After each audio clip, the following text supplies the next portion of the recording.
Армысыздар, құрметті тыңдарман, эфирде Дара тұлға бағдарламасы. Кезекті қонағымыз киноактер Назар Шархан. Назар, біздің студиямызға қош келдің. Мен енді алғашқы сұрағым, біз өзіңмен Ақсарай театрында азды көп болса да жұмыс істедік қой. Мен білетін Назар жан дүниесі әділеттілікке жақын, шынайылыққа жақын, адамның бойындағы сондай бір шынайылықты бағалайтын адам болып менің көзқарасымда қалдың. Бала Назар қандай болды? Қайырлы күн баршамызға. Бағдарлама емес, подкаст қой. Иә. Енді подкасттың несі жаңағы өзіндік бір несі бар, еркіндік. Иә, әрине. Андай бір мәдениетті түрде бүйтіп алып сызылып отырудың қажеті жоқ, или мысалы обязательно ақ көйлек киіп келу керек деген нәрсе жоқ деген сияқты. Өмірде қандай барсың, солай болып. Мен осылай келіп отқан жайымыз. Қош көрдік, баршаңызға сәлем. Рахмет оларға шақырғаныңа біріншіден. Осылай кішкене де болса өз ойымды айтып кетейін. Қызық болса халыққа. Иә, Ақсарайда енді қанша жыл біз бірге танитынымызға 14 жыл болыпты. Мен 2010-да келдім Ақсарай театрына. Болат Адабаевтың жетекшілігінде. Енді сен білетін Назар, қазірде сол Назар шығар деп ойлаймын. Бала кезде, мен соңғы кезде сол бала кезде қазір ойлап жүрмін, өйткені психология қатты тікелей байланысты ғой. Көп фильмдерді қарайтын болсақ, көп тұлғалар, көп деген кейбір адамдар, осы геройлар, бізде кинодағы геройлар әртүрлі ғой енді. Либо ол герой, либо ол наоборот антагонист, маньяк болған, убийца болған деген сияқты. Но не әсер етті сол нәрсе? Ол балалық шағы да, психологияда оны кішкентай кезіндегі травмалар, комплекстар деп жатады. Жоқ емес демеймін, бар менде. Негізі әлі зерттеу үстіндемін, бірақ айта алмаймын, бірақ мен бала кезде осындай болдым деп. Егер бала кездегі әрбір сәтке үңілетін болсақ, енді мен кейде бір сөздер айтам да, енді жұбайым айтам, сен осындай, неге осындайсың, осындай, бала деген бұлай болу керек, бала деген. Енді кез келген әке өзінің балалық шағымен салыстырады. Ой, мен кезінде бүйткен, бұлар қазір бүйткен деген сияқты. Енді біздің әкеміз де сөйтіп айтты ғой, біз кезінде тас жедік, сендердің жағдайларың жақсы ғой деген сияқты. Мен былай айтатым, енді көп теңемеймін, но менің балалық шағым кейбір кездерде болды, кейбір кездер болмаған сияқты да. Мен көбінесе, көп пайыз балалық шағым болмаған сияқты. Өйткені кейбір кезде үлкен өмірде өсірген сияқты бір моменттер болды. Несімен болмады сонда? Ақшамен байланысты ма? Бәрімен байланысты, ол бытовуха. Енді ақшамен байланысты десе де болады, өйткені біз Советский Союзда өмір сүрдік. Енді мен 84-ші жылғымын ғой. Көбісі білмейді екен, оказывается, мен 90-ші жылғы деп жүр екен. Айта кетейін, 84-ші жылғым. 84-ші жыл ол кезде әлі Советский Союз, СССР-ның құрамындамыз. Саясат мүлде бөлек, идеология мүлде бөлек, дүние байлық енді кіріп жатқан сәттер ғой. Но 90 жыл келген кезде капитализм келді. Капитализм, демократияға ұмтылып, біз тәуелсіз мемлекет болған кезде адамдар, мысалы, Советский Союзында өмір сүрген адамдар оқыды, оларға жұмыс тауып берген болса, капитализмде каждый сам за себя болды. Яғни каждый өзінің өмірін құтқаруға әрекет етті. Жұмыссыздық, мен есімде бары әкем 7 или 8 мың теңге зарплатаға жұмыс істеді. Енді ойлай бер, 7 мың 8 мың теңге жұмыс істеген адамның үйінде тамағы, әл ауқаты басқаша да. Мен даже есімде бар, магазиннен қарызға нан алып жейтін кездер болған да.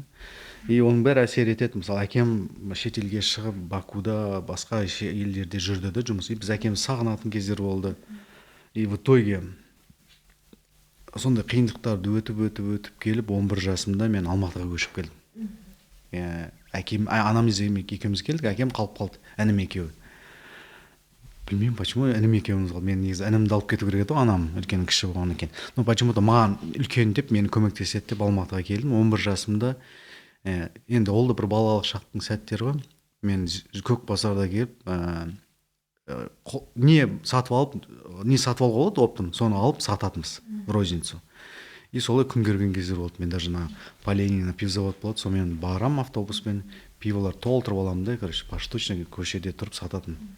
Шелекке салып қойып деген. Негізі енді айта берсем, ол өзінде бір өзінше бір тарих. Но в итоге сол сәтте мен балалық шағым жоқ болды. Мен балдар сияқты ойнаған жоқпын, там ерте есейдің ғой. Ерте есейіп кеттім, өйткені енді ойла, үлкен қала, Алматы, әкем жоқ, інім жоқ, анама қасында жүрген бір қорғаны болдым да, ері болдым. Қиын кездер болды, бір ай ма өткеннен кейін мен анамыз екеуміз сөзбен келіспей, балам ғой енді, сол есімде бар, сөзге келіспей қалып, ұрысып қалып, мен далаға шығып кетіп қалған болатын. Анам артынан жүгіріп келіп, балам не болды, мен жылап тұрмын да, мам, мен шашардым, Алматыдан қайтайықшы. Не үшін жүрміз біз Алматыда? Мен Алматыны басқаша елестеттім, Алматыда біз жағдайымыз енді бала кино көріп басқаша елестеткенсің Алматыны. В итоге анам маған түсіндірді, балам, бізге шыдау керек қазір. Шыда, жылама, бәрі нормально, есіңді жи. Ертең әкең келеді, кішкене күту керек, бізге жағдай солай. Енді айта алмайды да, Советский Союз мынандай болды, демократия мынандай келіп жатыр, капитализм мынандай болып жатыр, тәуелсіз мемлекет енді болып жатыр. Оның бәрін түсіндіріп беретін уақыт жоқ. Просто айтты, балам, шыда, придется шыдауға. И мен соны түсінген сияқтымын да, ары қарай шыдау керек болғанын түсіндім да. Шыдадым, жұмыс істедім, табаның тілім деген сияқты. Сланцымен жүріп қап-қара ауылдың баласы. Сөйтіп жүріп Алматыға қалып қалдық. Оқу жылы басталған кезде мен сабаққа кеттім. Сабақты оқып жүріп, кешке келген кезде анама көмектесем. Базардың мәселелерінде. Анам бізді оқуға түскеннен кейін, бір-екі жылдан кейін ба, уже көк базарда столовыйда тамақ істейтін. И оны біз дайындаймыз, кешке келеміз де, сабақтан келіп, сабағыңды оқып болғаннан кейін картошка тазалайсың, там етті не істейсің, манты бүгуді үйретіп. В итоге, короче, біз повар болып шықтық қой, анамызға көмектесеміз деп жүріп. И соған қарағанда мен ойлайтын, балалық шағымыз ондай аса елдің адамдары сияқты, мысалы, практически кейбір мәселелерді айтамын да, почему-то мен спортта болсам мен үздік болатын. Мен білемін да өзім табиғатын, анатомиямды білемін, физикамды, физиологиямды білемін, что спортта маған бір дар бар. Мен кейін кеш бардым да спортқа. Сөйте тұра андай кейбір жетістіктерге жетіп жаттым. Егер балалық шағымда балалық шақ болғанда мені обеспечивать ете алатын, сол спорт нелер кешендеріне жібере алатын ақшасы болған кезде әке-шешем мүмкін мен спортсмен болар ма едім, не болмаса музыкант болар ма едім деген сияқты. Музыкаға да жақын едім. Арманым көп болды. Фортепианода ойнау, анау мынау тізіп қарасам. И бірақ жаловаться етпеймін. Қазірдің өзінде кейде жалова сияқты естіледі. Кейде болады ғой, мысалы, әкең саған бір не айтқан кезде бір өзің ішінде бір ой келеді. Әкең айтасың да, сен маған даже оны да істей алмадың ғой деген айтқың келіп тұрады. Потом өзің ойымды тоқтатып отырам. Шынында да ешқашан әке-шешеме андай сендер маған мынаны алып бермедіңдер, сендер маған мынандай бүйтпедіңдер деп айтқан емеспін. Но по-любому бір какой-то ой бар екен. Өзім ұстап. Мен айтып отырмын ғой, психологияны зерттеп жүргенге қарағанда менің, оказывается, балалық шағыма деген кішкене претензияларым көп бар екен. Бірақ айтпай жүргенмін. Мне просто надо разобраться осындай подкаст емес болса да, өзің жалғызған кезде сол прошлыйға барып, соны принимать етіп, решать етіп, шешіп тастау керек да. Өйткені әке-шешеңе деген наразылық ол өміріңе де қатты әсер етеді. Тұйық болуыңа, анау-мынау там өмір өзің жертваны ойнап жүресің да. Жертва ойнаудың қажеті жоқ. Жақсы. Назар, енді біз 84-тің адамдарымыз ғой, 90 жылдан бері қарай, жаңағы тәуелсіздік алайын деп жатқан кезде қаншама қиындықтардан өттік. Бәрімізде мынандай кішкентай ғана коробканы алып үстіне сағыз қойып, әйтеуір бәріміздің басымыздан өтті. Қарап отырсам, қатарластарымыздың бәрінің басында осындай отбасыларында және қазір өсе келе ата-аналарына деген кішкене болса да бір іште реніштері, наразылықтар болады екен да, бірақ әйтеуір басамыз дейді. Енді мен айтайын дегенім, өзің қазір әкесің ғой, ол тәрбиелеп отырсың. Сол ұлым осы нәрсені көрмесе екен деп өбектеп өсіресің ба, жоқ балаға, ұл балаға? Міндетті түрде. Міндетті түрде. Дұрыс айтасың, бағана коробканың үстіне қоюға есіме түсіп кетті. Мен Медеевский ровд-да бір капитанмен автобусға тиіп алып кеткен. 11 жасар балам, 11 ма 12 жасар ма білмеймін, есімде жоқ. Мен апам отырғызып кеткен, отыра тұр, қазір мен әжетханаға барып келемін деп. Семечка, анау жвачкалар сатып отқан, сол жерде алып кеткен. И мен бірінші рет алғаш рет қорқуым ғой сол кезде. Мен все түрмеге отырамын, өзім елестетіп жатырмын, уже түрмедемін деп ше. Сөйтіп кейін жібере салды ғой, конечно. Но сондай ол нәрсенің бәрі бізде есімізде қалып қалды.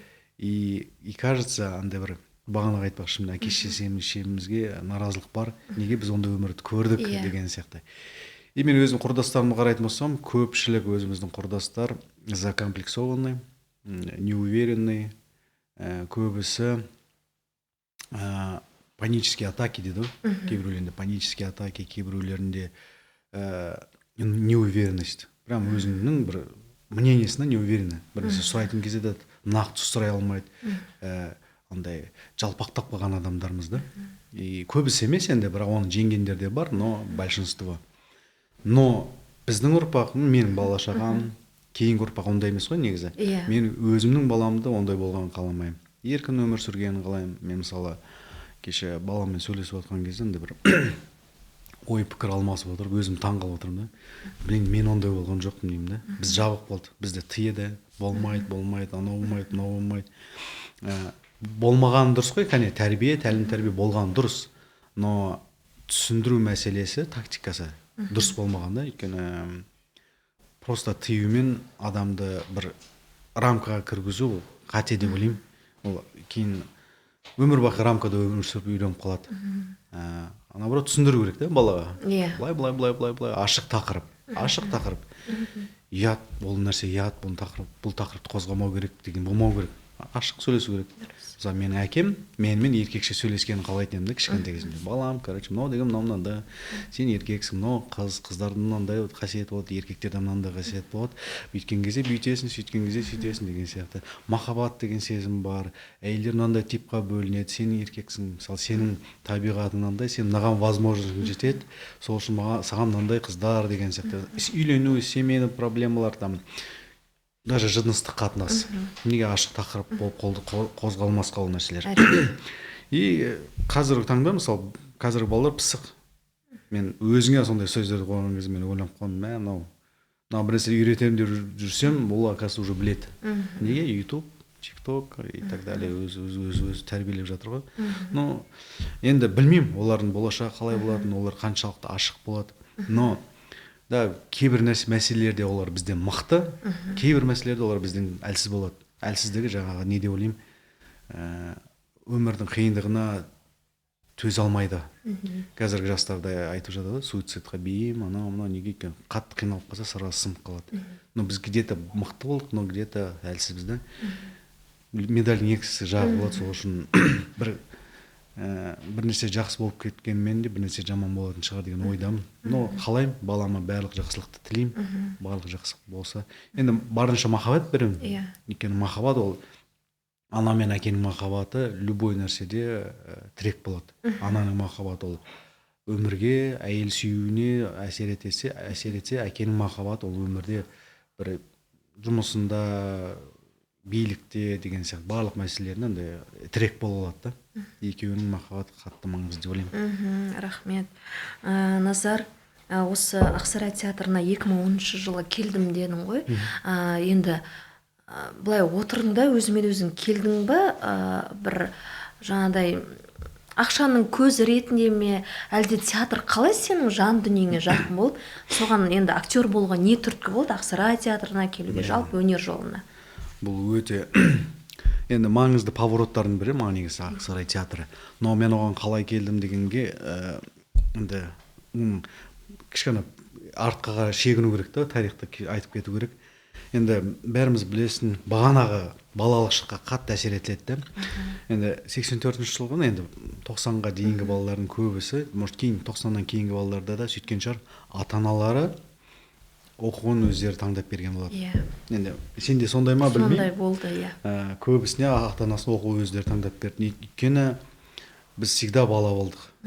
Бағанағы сияқты әке-шешенің жетекшілігінде өз ойымызды айта алмайтын, ынжықтау, өзі не қалай, бізге еркіндік бермеген. Не қалайсың? Даже баламнан сен киесің, болды, басқа киім жоқ.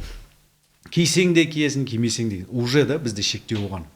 Ағаңнан қалған киім осы, или осы барға қанағат қыл деген сияқты. Сол мәселелерден бастап біз уже даже оқу таңдайтын кезде де әкемізге жалтақтаймыз, әке-шешемізге. не қайсысын таңдайын деген сияқты қиын негізінде. қатты байланысты да. И тура сол сияқты университет оқуды бітірдік. Енді бәрі ондай емес. 90-80% сондай шығар, бірақ кейбір үздіктер өздерінің оқуын өзі таңдады, өзінің тағдырын өзі шешкендер болды. Бәрін жоққа шығармаймын да, өйткені бар. Но большинство сондай әке-шешесінен. И мен политехқа оқуға не ол кезде Назарбаев билік басында металлургияны оқыды ғой, и сол политехтің металлургия факультетінде оқисың деп металлург болу керек болған мен. Соған тапсырам. Бізде ол кезде экзамен тапсырасың, 4 пәннен сол экзамен тапсырып 71 балл жинадым ғой деймін. Енді оқуым енді қатты күшті болды деп айта алмаймын. 71 баллмен мен негізі өтпей қалдым. Ну, грантқа да. Платныға өттім, бірақ грантқа өтпей қалғандықтан менімен бір адам болды, бірақ ол ауылдың адамы болғаннан кейін ауылдың адамдарына бір квота беріледі ғой. Сол жеңілдікпен ол үздік болып кетті де, мен өтпей қалдым грантқа. Содан кейін мен платно оқып жатсам, әке-шешем айтты, бір ой білдіре алдым. Достарыммен бірге оқиыншы дедім. КЗТК-дағы оқысам, сол жақта, яғни Академия транспорт и коммуникация. Сол жерге оқиын, балалармен бірге оқиын. И басқа мамандық таңдайыншы деп айтып көрдім осыны. Жарайды, бір жағынан политех қымбатырақ болды академияға қарағанда. Сөйтіп академияға келіп, мен информационный системалы экономика деген мамандықты тапсырам. Программист болдым. Программирование, компьютер өзіме жақын да жаныма. Соны таңдадым, сол жақта оқып жүрдім. Бір жылдан кейін енді достармен жүрдім. Мектептен кейін назар кішкене ашыла бастады. Басқа өмірді көрді. Ауылдағы жігіттерді көре бастады. Үлкен өмірге қадам бастағаннан кейін назар бұзыла бастады десе болады. Енді қалай развлекаловка дейді ғой, кайфтың дәмін енді көре бастады, назар бұзыла бастап, кішкентай оқуды андай отчислениеге кетіп қалып деген сияқты мәселелер болды. Оны айтпай ақ қояйын енді, ол жағы жақсы назар болып жүре берейін деп па, қалжыңдаймын. Енді қатты аса маңызды емес енді ол жақтағы мәселе. Кейіннен мен басқа колледжға тапсырып, ол жақтан тағы тоже отчислениеге кетіп, сөйтіп жүрдім да, мен заочно неге тапсырам, Казгуға тапсырып, ол жақта мен экономисттің маманын. Андай жай диплом болсын, бір диплом керек, өйткені әке-шешең ертең жұмысқа алмай қалады деген үрейі бар деп тапсыра салдым да, сөйтіп параллельно жұмыс істеп жүріп, енді бағана айтып, жұмысқа үйреніп қалған назар, уже бәлдердің бәрі студент болып жүрсе, мен жұмыс істеп жүрдім. Водитель болып жүрдім, экспедитор болып жүрдім, мен охранникта жұмыс істедім, барлық салаларда жұмыс істеп жүрдім да, сөйтіп жүріп оқуды бітіріп алдым да, диплом алған күні жұмыстан шығам да, банкке жұмыс шығып қалады. Банк, енді мен по образованию банкирмін, финансистпін, и тұрамда менеджер болып жұмысқа кіремін банкте. Қателеспесем, бір жылға жетпейді, жұмыс істедім да, бір уақытта мен өзім түсіндім, но менікі емес. Ойлашы, назар, костюм, шалбар, галстук, саламатсыз ба, не қалайсыз деп осылай отырмын. Енді өзінің системасы бар, ол жақта өте алаяқтық система, әлі күнге дейін ол система жұмыс істеп келеді. Мен өзім недавно көзім жетті. Андай да, так сізге Лаура ханым сізге одобрить етпеді, бірақ бір шешіп баратын жігіттер бар. 10% берсеңіз, алып жатқан кредитіңізден 10% берсеңіз, мен сізге шешіп беремін деген. Сондай нәрселерде жұмыс істеді. Ол әлі күнге дейін бар. Не только сол пайыздық система, банк это не мое екенін түсіндім. Тура кинодағыдай тұрдым да бір сәтте. И жұмыстан кетіп қалдым. Ештеңе заявление жазған, ешкім ештеңе түсіріп жүрген жоқ, телефонда өшірдім, үйге кетіп қалдым. Енді осы сөздің аузында дәл сол жаңағыдай әділетсіздікті көрген кезде соған шыдамадың ба көп жағдайда, әлде жалпы осы мамандық өзің? Мамандық өзіме табиғатыма жат. Енді әділетсіздік барлық жерде бар. Но мен әділетсіздікті ол по-любому жүрегімде бір жерінде жүреді. Во-первых, ол үлкен күнә. Қазір мен түсінемін, ол үлкен күнә. Пайыз дейді, жаңа риба дейді. Үлкен күнә, біреудің күнәсін мойныңа артып жатсың, біреуді бақытсыз қылып жатсың, қанша отбасы соны төлеймін деп бақытсыз болып кетті ғой шынында да. Семьялар жасап жатыр. Одан бөлек табиғатыма жақын емес те. Енді көп адамдар табиғатына жақын болса, күнә жасап жүре береді. сондай да енді адам табиғаты сондай. Егер де ол маған жақын болғанда ол жұмыс ұнағанда мен жасап жүре берер ме кім біледі, кейін бір иманым күшейіп тоқтап жұмыстан шығып кетпесем. Но мен оған біріншіден ол маған табиғатыма ешқандай келмеді, ұнамады, ол менікі емес. Сөйтіп сол тұрдым да бағанаға, ешқандай сұраусыз несіз тұрдым да шығып кетіп қалдым. И ровно 1,5 жыл үйде жаттым жұмыссыз. 1,5 жыл жұмыссыз үйде жаттым. Түк істемей жаттың ба сонда? Түк істемей емес, альбом жаздым. Яғни бұл жерде енді 2005-те мен оқу бітірмей тұрып андай рэпке жақындығым болды. Именно сол рэпке жақындығым мені бір творческий бір немді шығарды, шыңдады өзімдегі бір, оказывается менде бір талант бар екен деп өзім сол жаққа бет бұра бастадым. Яғни сол жақ болу шығар, дами бастады. Мен творчествомен айналысып, альбом жаза бастадым. 1,5 жылда просто үйде жатып альбом жазып жүрдім. Тректерім шығып жүрді, ақырындап мені уже ел тани бастады деген сияқты. И күндердің бір күнде енді Асан менің класстасым, сенің әріптесің, сол кезде театрда жұмыс істейді, Ақсарай театрында. Ақсарай театрына анда-санда мен барып тұрам. Өзіме ұнайды, қызық. И бір маусым ашарларында сендердің ол кезде Меруертпен бір трек жазған болатын, Асан бәріміз. Маусым ашар премьера болатын кезде, маусым ашарда мен сендерге выступать етіп беріп кетіп, Болат Атабаевпен бір рет таныстым. Ол кісі өзінің позициясымен қатты ұнайтын маған. Сөйтіп Болат Атабаевқа деген симпатиям пайда болып, ол кісіге бір жаным бұрды да. Кейін бір күн жұмыссыз жүрмін, бір күн Асан үйіне қондым. Асандар жаңа тұрмыс құрып жүрген кездер ғой. По-моему, ең бірінші баласы бар. Таңертең тұрсақ, бізге үйге Бейбіт пен Берік келді. Тоже театрдың актерлары. Берік Хамидуллаев, Берікжан Муслимов екеуі келеді. Бір нәрсеге дайындалып жатыр. Бір спектакльге ма, бір есімде жоқ анаға. Бір реквизиттар мен бір костюмдерді алып келіп, бір дайындық болып жатыр да. И соң Бейбіт маған сұрады, қалай жағдай? Таңғы ас ішіп отырмыз бәріміз. Қалай, не істеп жүрсің? Анау, осы, анау деп. Сөйтіп өзім не істеп жүргенімді айттым. Ештеңе істеп жүрген жоқпын. Альбом жазып жүрмін. Сосын жұмысқа желание жоқ па? Жұмысқа желанием бар, бірақ білмеймін қайда пока. Қайда. Слушай, сен че бізге неғып келмейсің театрға? Не хочешь актером стать дейді. И сол жерде Алла тағала өзі Бейбітжан аузына салғандай да сөзді. Мен Бейбітжанға қараймын да. А что, можно деймін ғой, говорит. Ну, почему бы нет, сен тем более музыкантсың, анау, тем более Атабаев сені білет. Көр. Вдруг сен актерсың дейді ғой маған. Ал ана жерде бүйтіп ой кіріп алған, тамақ батпайды. Үйге келем, содан кейін бәріміз енді қайтып кеттік сол жерден. Асандар өздерінің жұмысына кетті, үйге келемді.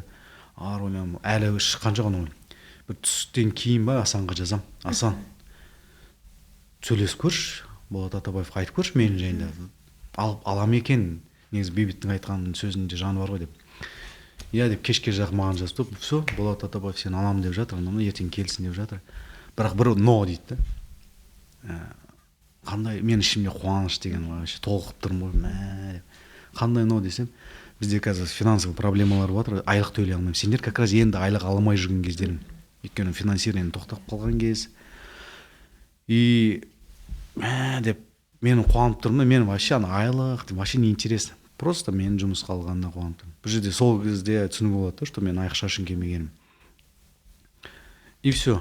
Мен театрға келем, күнде автобуспен барам, келем. Ештеңе таппаймын, бірақ өзім ақша жаратып жүрмін. Келіп кету, тамағым бар анау. Енді білмеймін, маған қатты есте қалды. Бақытты сәттерім маған ұнады. Каждый сабақ, каждый Атабаев мен келген кезде сразу айтты ғой. Диплом, мен айттым да, аға менде диплом жоқ, маңызды емес дейді. Диплом адамның кім екенін решать ете алмайды. Көп адамдар оқыды, бірақ ол диплом оған әсер етпеді. Ол алып кете алмаған актерлар бар дейді. Кейбір адам, сен 1% талантың болса болды, жеткілікті. 99% сен өзің еңбек теріп, желаниеңмен жетесің сол дәрежеге. И мен желанием 100% болды, желанием 5% болды, бірақ еңбекпен жетті ғой. Ақырында би үйрене бастадым, вокал, ақырында өзім ұялшақпын. Ағай, мына тексттен маған айқайлап айтуым керек. Айқайлап, давай еще деп. Бір кезде бүйтіп жан-жағыма қарап, бір кезде өзім уже ақырындап шыға бастады. Бірден емес әрине. И сол сөйтіп жүрген кезде жол фильміне главный рольға ұсынып сөйтіп түсіп кеттім ғой. Енді бәрі бекер емес деп ойлаймын. Бәрі бекер емес, бұл да бір тағдыр деп ойлаймын. Енді театрда да, сахнада жұмыс істедің, лавинада, қара көшкіні, кинода да ойнадың. Театр жақын ба, кино жақын ба? Қазіргі таңда кинодан ондай әсер алмаймын. Мысалы, театрда, мен қатты сағынамын қазір театрды. Ақсарай театры мен қатты сағынамын. Несімен сағынасың? Ана есіктен кіресің, амандасасың, әрбір сәті есімде да, отырасың, читка басталады, ошу бір-бірімен бір қырылып аласың деген сияқты. Атабаев келеді, бәріміз бір боқтап алады, сосын бір тексереді, оқытады. Сосын Атабаевтың маған несі ұнайтын да, актерға задача беру.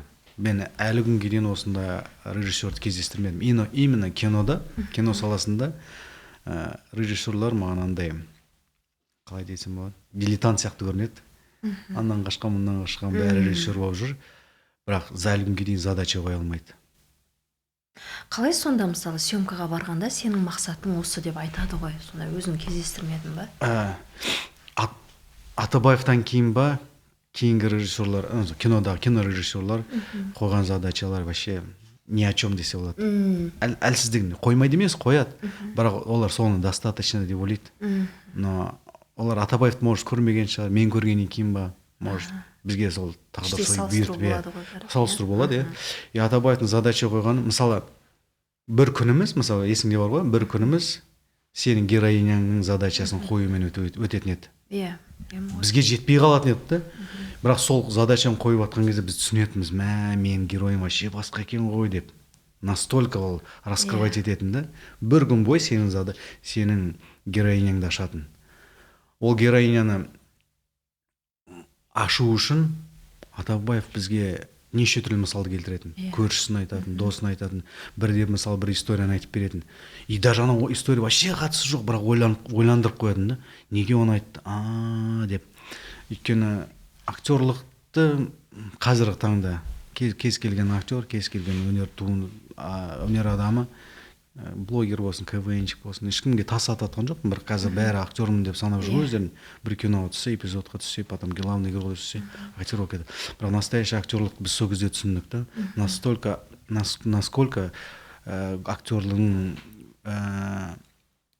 мамандығы, актер болып бір образды ашу, ол өте үлкен ғылым, наука, үлкен бір жұмыс талап етеді. Не только просто алып текст оқи салу, не только бір текст айтып, бір ситуациямен күлдіре салу, қазіргі таңдағыдай емес. Оны күлдірмей-ақ, Атабаев айтушы еді, комедияда дурак и наличие дурака. Дурная ситуация и наличие дурака дейді. Яғни бір дурак бар, бір герой, и дурная ситуация. Ол дурная ситуация қазір текстпен, бір тиктокта алынған бір приколды ойнауымен нөміріңді айтшы албасты деп бәрі ойнап жатыр ғой. Яғни тиктоктан просто алып бір ситуацияны ойнай салып жатыр. Ол да ситуация, конечно, но максимально глубже қазуға тырысатын еді Атабаев. Именно сол глубинада нағыз актерлық деп ойлаймын.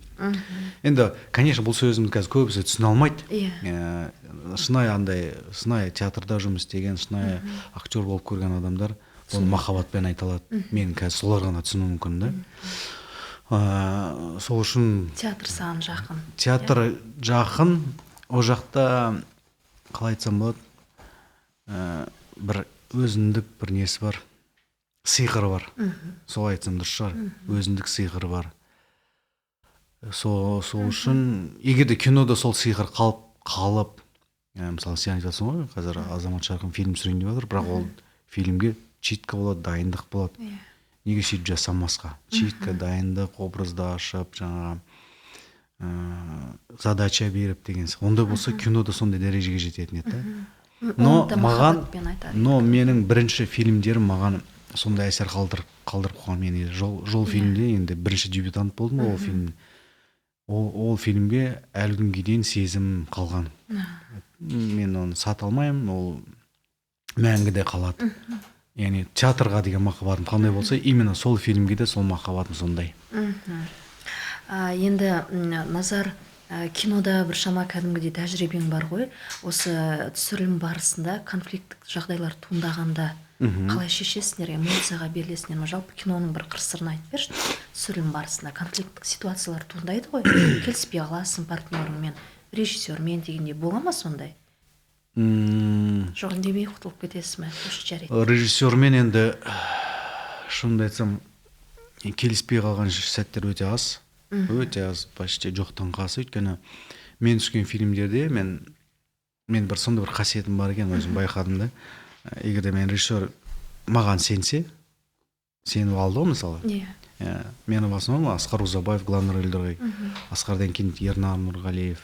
Енді ол жақта тағы санаулы фильмдер десе болды, енді көп деп айта алмаймын, но сол фильмдерге режиссер мені таңдап сеніп алса, мен оған да сенем да. Айтқан істеймін. Значит, ол көріп тұр, сезіп тұр. Спорт етпеймін.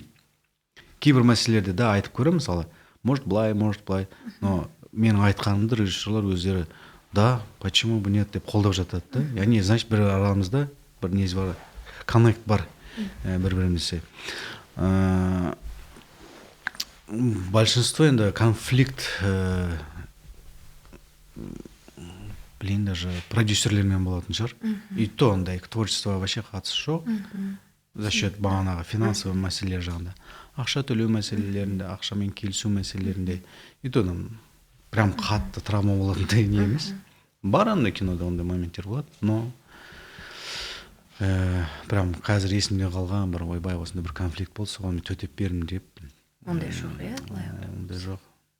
Енді даже қазір ойланып көрейін, есіме түсіп жатса айтам ғой, но қызықты моменттер болып жатады енді. И менде бір продюсермен сонда бір конфликт болған болатын.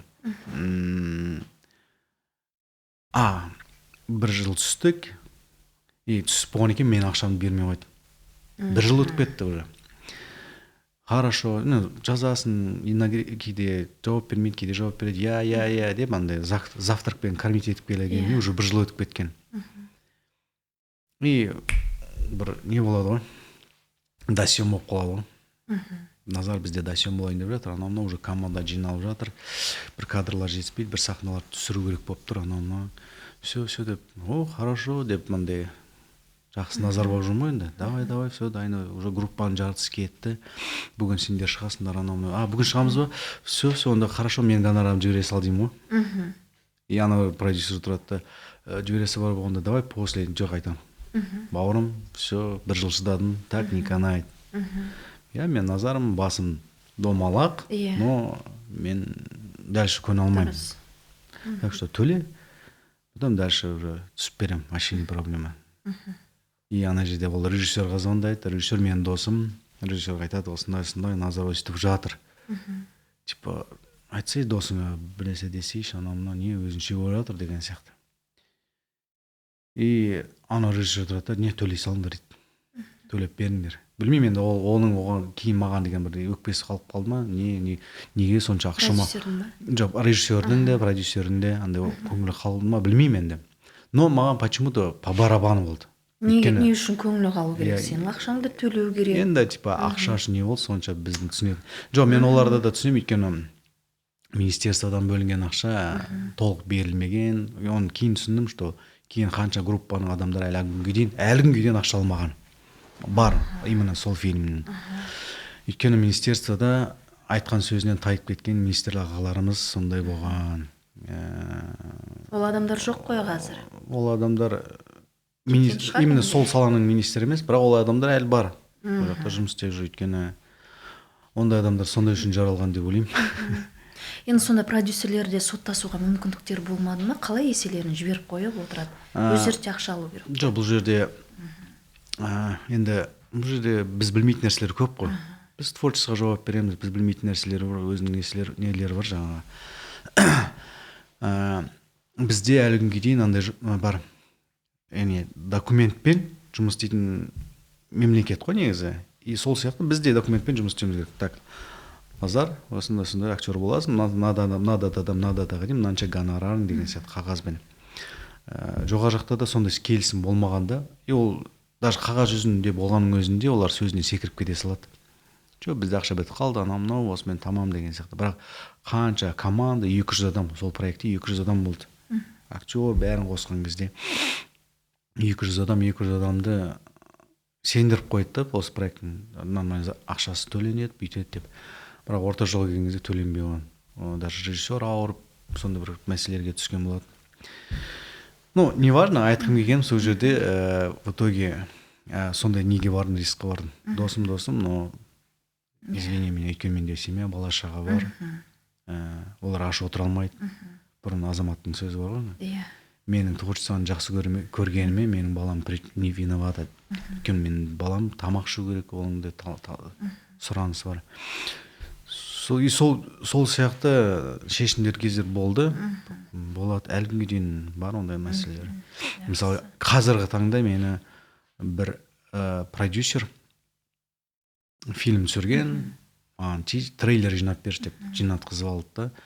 Білейін, маған керек емес болып қалды, маған енді тизер керек болып қалды, маған 3 тизер жасап бер, оның 3 тизерін жасап бердім да, енді бір поправкалар бар, оны поправкасын созып, міне деп жырғып, сонда алатын сумманы 3 бөліп әлі қалып қалды да.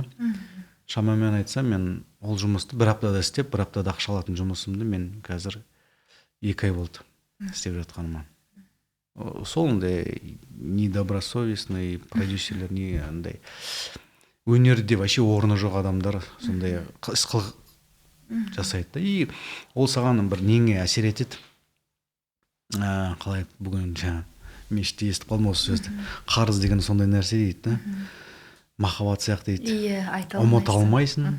Айтайын десең айта алмайсың деген сияқты. Шынымен де айтып айтып шаршап кетесің, қайта.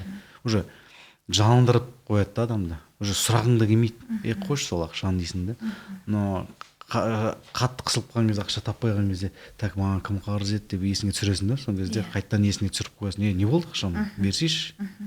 Я вот мен қазір бос емес едім, міне қазір спектакльде жүрмін, анау арың жырың қылып, ана жерін өзгерте саласың ба деп 2 айдан өтіп кеткен екен. Андай да бір қалай айтсам болады, төлегісі келмей жүрген, қашқалақтап жүрген бір аферист сияқты болып көрінеді. Мен продюсерлерді сонда аферист санаймын да. Как есть айтпаймын, жігітше. Охота кейбіреулермен жігітше сөйлескім келеді, көшеге шығарып. Бірақ именно ана жігіт ондай халде емес те, жігітше сөйлесетін. Или көбісі қазір продюсерлер әйелдер ғой, әйелдермен қалай сөйлесің? Даже ол жайында ойламасаң да болады демекші. Бар ондай проблемалар, жоқ емес. И ол сенің кәдімгідей творчествоңа қатты әсер етеді. Мен даже кейде просто үйіңде демалып жатайын десең, сол есіңе шайтан есіңе түсіріп жібереді ғой. Саған анау қарыз ғой, не бермей жүр деген сияқты. И так та проблемаларың жетеді, и сен соны ойлап тағы да не істеуің керек, қынжылуың керек. Бұл да тонкий мәселе, но қатты актерлардың несіне, өміріне әсер етеді. И каждый актер бұндай травмалары бар. Кез келген актер, мен мысалы өзім білетін жеке актерлар кейде қойшы соны, жұмыс істегім келмейді, шаршап кеттім, мен лучше үйде жатайын, бездела дейді. Настолько травмированный. Так что ол біздің проблемамыз қазіргі мемлекет. Қазір вообще в целом мемлекеттің, вообще әлемнің проблемасы бар болса, ол проблемалардың бәрі бізге әсер етеді. Өнерде болма. Назар, мысалы Келінжан сериалында Мәдібекпен былай танылдың ғой. Жол фильміне түстің, режиссер Асқар Ұзабаев, Тор фильміне түстің. Бірақ жаңа айттың, жол фильмі мен театрда қалай ұмытпаймын, қандай әсерде болдым, жолда да солай деп, жол фильмде де. Несімен сені осы жол фильм баурап алды? Сосын Асқар Ұзабаев қалай өзіңмен таныс болып саған тоқталды? Я содан бастайын. Асқар неге мені таңдағаны? Бұл да бір ерекше бір жағдай. Бағана айттым ғой. Атабаевпен мен Маусымашарда таныстым, жаңа рэптің арқасында выступать етіп беріп таныс болдым. Асқар негізі помимо ол режиссер болуымен бөлек, талғампаз, музыканың қалай мысалы музыканы жақсы көретін адам ғой. Өзі музыканы біледі, қай музыканы тыңдау керек екенін. Вкусы бар жігіт қой, короче, музыка деген. Оның тыңдаған әндерін біз де тыңдадық та, андай. Ол попса тыңдамайтын в итоге. Ол андеграунд тыңдап өскен, всемирный культовый әншілер тыңдап өскен деген сияқты ше. И кейін біз рэп жазып жүрген кезде ол бізге деген бір несі, неужели қазақша рэп осындай деңгейде, и вот этот артисттарда өзінің бір харизмасы бар деп бір симпатия білдірген екен. Ол маған кейін айтып берді да. Кейін кастингтен кейін отырып сөйлескенімізде айтқан, сен білесің ба, мен сенің рэпіңнен бастап білгенмін. Осы клипті көрген кезде мен айтқам, мен мына жігітті обязательно түсіремін деп өзіме айтқанмын дейді да. Просто бір образымда қазақша рэп бит деп айтып жатқанымнан көріп, что-то есть в этом деп. И енді какой-то бір кішкентай талантымызды көріп қалған да. И біз Асқар Ұзабаевтың несінде, студиясына случайно Сәкенмен барып бір клипті монтаждауға барған кезде, өзі Ануар Матшан, ол кезде монтажер ол жерде, қазір режиссер уже ғой. Ернар ол жақта тоже монтажер, Санжар Омаров тоже колорист болып жүрді, Жандос Айбасов, бәрі бүкіл қазіргі өнер саласында аты танымал жігіттердің бәрі сол жақтан шықты ғой енді. Бәрі сол жақта жүр. Бәрімен былай жеке таныспын ғой, сөйтіп біз монтировать еткен файлды алып кетіп бара жатқан кезде Асқар кіріп қалды. О, Назар, ассалаумағалейкум деп бірінші танысып тұрмыз ғой. Кстати, отыра тұр, уақытың болса, давай бір сөйлесейік, менде бір как раз бір жаңалық бар еді. Осындай дейді, уақытың болса па, не істеп жүрсің? Анау кішкене әңгімелесіп отырды. Мен фильм түсірейін деп жатырмын. Путь боксера деп аталады, про боксера, осындай. Барахолкада жұмыс істейді. И мен ішімде бүйтіп тұрмын ғой, барахолка, что-то менің темам ғой мынау дедім да, спорт, барахолка, қиындық, анау мынау. Давай көрейік дейді да. Ертең келе аласың ба дейді. Продюсер келеді, как раз таныстырамын, анау давай деп. Келесі күн продюсер келді, Фархат Шарипов продюсер. Вот сценарий, оқып көр, анау мынау. Давай сен кішкене видеопроба жасап жіберейік деп, видеопроба түсіріп жатыр, былай істе. Расскажи анекдот, анау мынау деп. И сразу олар, ана жерде көріпті да, мен именно сол герой, оказывается, мен түріме келеді, қылықтарыма, күлгеніме, сөздеріме келеді. Все это ты дейді. Так-то, давай ты будешь актером, героем. Именно ана жерде в шокемін. Қалай бірінші рет главный герой. Енді көбісі эпизодтан, второстепенныйдан бастайды, маған сразу ұрады, Алла Тағала бұйыртып главный геройды береді. Сөйтіп бұйыртып не істеп кеттім ғой. Енді бірінші фильм болғаннан кейін ба сондай. И Асқар екеуміздің арамыздағы байланыс өте мықты болды, музыка арқылы. Кейбір задача қояды, былай. И мына музыканы тыңда дейді, құлағыма наушник тұрады. Прогуляйся кішкене дейді, сахнаға кірмей тұрып.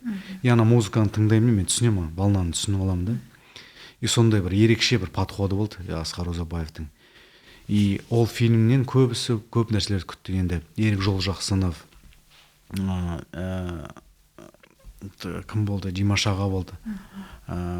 Топовый актерлармен бірге бір сахнада жүру, кезінде телевизордан көрген актерлар ғой, қасында бірге жүріп, деп. Ерболат Тоғызақов, Ержан Тусупов менің әкемді ойнады. Енді айтып жатырмын, топовый актерлар болды мен үшін сол кезде. Солардан қарап, қастарында жүріп, бір ерекше сезімде болдым. И негізі ол фильм басқаша болу керек болған. Ол сценарий басқаша жазылған болатын. 70% материал жоғалып кетіп, кейін досьем болып бітіріліп, әрең дегенде осы қазіргі интернетте жүрген фильм солай шықты да. Негізі мүлде басқаша болу керек болған. Ол негізі шынымен де жару керек болған. То же самое ол жақта да бюджет қайда кетіп қалған білмей, сондай, непоняткалар болған ғой. Мысалы, чемпионат мира болу керек болған, ол жақта массовкада студенттер ана жақтан, мына жақтан жинап тыға салды. И ол режиссердің несіне келмеді, айтты. Мынау детский сад ғой. Студенческий фильм түсіріп жатқан жоқ, болмайды, давай. И енді мен ол жақта кухняларды білмеймін, но түсінуім бойынша ақша, бюджет жетпей қалып, сол фильмнің аяғына жетілмей қалды. И кейінен тағдырын қаламай 70% материал жоғалып кетті деген сияқты. Соның әсері тиді деп ойлаймын. Сол, и енді в любом случае маған жол фильм қатты ұнады. Өйткені ол жақта біз еще саундтрек жаздық, ол тректеріміз өзіндік бір орны болды. Бір творческий сонда не болды ғой, атмосфера, жақсы. Әр түскен сериал болсын, сериалға да түстің, фильмге де түстің, әр түскен кезде бір ой алып шығарасың ба, мысалы енді? Қандай ой түйесің? Енді жолда болды. Әрбір несі ерекше ғой. Бар ондай фильмдер. Мысалы қазір соңғы түскен фильмдердің ішінде «Жаза» деген фильм бар. Рабочее название «Гости». Дархан Төлегенов режиссер, Макс Акбаров продюсер. Өте серьезный ауқымды фильм. Яғни проблеманы көтеретін, шыны енді на реальных событиях негізі. Яғни бұл волки в погонях дейді, погонах. Ненің қойдың терісін жалған қасқырлар жайында да. Яғни билігі бар, қолында билігі бар адамдардың ойына келіп жатқан нәрсені істеуді. Яғни былайша айтқанда полиция қызметкерлері бір ауылда, шағым ауылда, билік қолдарында, оларға ай дейтін ақжа, қой дейтін қожа жоқ. Короче, ойына келген істеп жазады. И бір күні, күндердің бір күнінде, сол полициялардың ішіндегі бір майорға басына іс түседі. Өз басына іс түскен кезде оның шатыры тайып, бүкіл, яғни сол жердегі жүйеге қарсы шығады бір өзі. Трагедиясы бар, драмасы бар, өте ауқымды фильм. Даже ол өткен жыл шығу керек болған, биылда шықпады көктемде. Енді білмеймін, осы күзде шыға ма шықпа ма белгісіз. Өйткені бұл фильм қалай айтсам, жүйеге кері ықпалын тигізетін әсері болуы мүмкін деген талқылауда болған фильм ғой. Просто да көрсете алмайды. Может шықпай қалуым да мүмкін. Өйткені кері әсерін береді деген мәні. Енді халық шыны керек, халық именно полиция қызметкерлеріне сенім жоқ. Бір, уважать етпейді. Екі, ана фильм шыққан екен, одан сайын үдіре түседі, ол ұлғаяды. Өйткені как есть, шыны керек. Онсыз да ауыл бізге қазір керек па, билік басындағыларына. Бізге қаңтар оқиғасының өзі жеткілікті да. Яғни халық қайттан бөлініп, бір-біріне ненависть тудырудың қажеті бар ма жоқ па? Бір жағынан тоже түсінем. Бір жағынан, бірақ ол да шындық қой дейсің да. Енді бұл жерде халықтың несіне байланысты? Мысалы, халықтың талғамы андай ғой, прямой түсініп қояды да ол нәрсені. Так, мына фильмде мынандай, мыналар мразь екен ғой деп тұрады да, әрекетке көрсетті. Андай, бұл маған не үйретіп жатыр, не түсіндік, бұлай болмау керек деп түсінбейді да. Прямой түсінеді, Енді осы мәселе бұл ерекше, бұл жайында бір кино түсіруге болады, халықтың талғампаздығы, халықтың киноны көрудегі әсері. Естуім бойынша Асанәлі Әшімов ағамыз Бекежанды ойнаған кезде оның кісіні қарғаған деп жатады. Өмірде де, көшеде кездесіп сен Бекежан қалай өлтірдің деп прямой түсінеді, соны сенеді ғой, настолько. Халық кішкентай енді ақымақтық деп па, надандық деп па, білмеймін қалай айтуға болады, бірақ қалай айтпасаң да ол өзіңе тиіп тұрды, өзіміздің халқымызға. Но мысалы маған Келінжандағы актер деп біледі, жаңа айтып жатсың ба, Мәдөш деп. Любой жерге заправка кірсем, Мәдөш, зилың қайда, сат жердің ба не деп осылып айтады да, и күрейін ба, жылайын ба деп ойланып қаласың. Мысалы, бәрі Мәдөш дейді, мысалы. Мен уже даже үйреніп қалдым да, настолько халық андай. Сен өмірде де Мәдөш деп санайды, сен өмірде де, сен бұтың талды, сен мынандай екенсің ғой, сен райбұғайт екенсің ғой деп таңғалып жатады. Яғни олар прямой түсінеді, ол мен Мәдібек деп санайды өмірде. Даже қыздар жазады маған. Мәдөш, қалайсың? Мен жалғыз жатырмын, мен ішім пысып жатыр. Мен сенің валяң болайыншы деген сияқты. Настолько сенеді. Яғни солай қабылдайды халық.